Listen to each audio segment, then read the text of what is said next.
պարտավոր եք հրապարակել, թե ինչ պայմանագիր եք պատրաստվում կնքել ու հրապարակեք շուտ, ոչ թե ստորագրումից 15 րոպե առաջ։ Չես կարող ասել, դե որ 2021 թվականին ինձ ընտրել են, ուրեմն թույլ են տվել, ինչ ուզում եմ ստորագրեմ։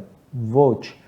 դու էլ քո թիմն էլ չունեք այլևս վստահություն հանրության մոտ, լեգիտիմություն չունեք։ Մենք ասում ենք, որ չես կարող միանձնյա ու քո ցածր լեգիտիմությամբ Արցախի հարց լուծես։ Քեզ թվում է լուծել ես, էջը փակելու անցել ես առաջ։ Ոչ, չես լուծել։ Ու հիմա էլ չես կարող քո ցածր լեգիտիմությամբ լուծել Ադրբեջանի հետ հարցերը։ Ադրբեջանն էլ է ասում, ես պայմանագիրը Նիկոլի հետ չեմ ստորագրում, հայ ժողովրդի հետ եմ ստորագրում։ Ու լավ գիտի, որ Նիկոլը հայ ժողովուրդը չէ։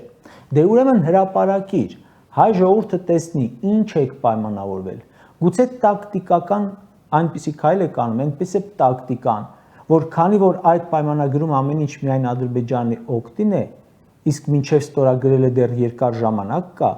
մանրից կաշխատեք հանրության հետ, կհամոզեք, որ սա լավագույն տարբերակն է, կանխում է պատերազմ։ Եթե չստորագրեմ, պատերազմ կլինի, կապ չունի մեջի ինչ է գրած, պետք է ստորագրեմ, թե չէ պատերազմ կսկսի։ 1 տարի առաջ այս օրերն էր, որ գնացել էր Կիրանց, ասում էր, եթե չհանձնեմ, մինչև շաբաթվա վերջ պատերազմը կսկսի։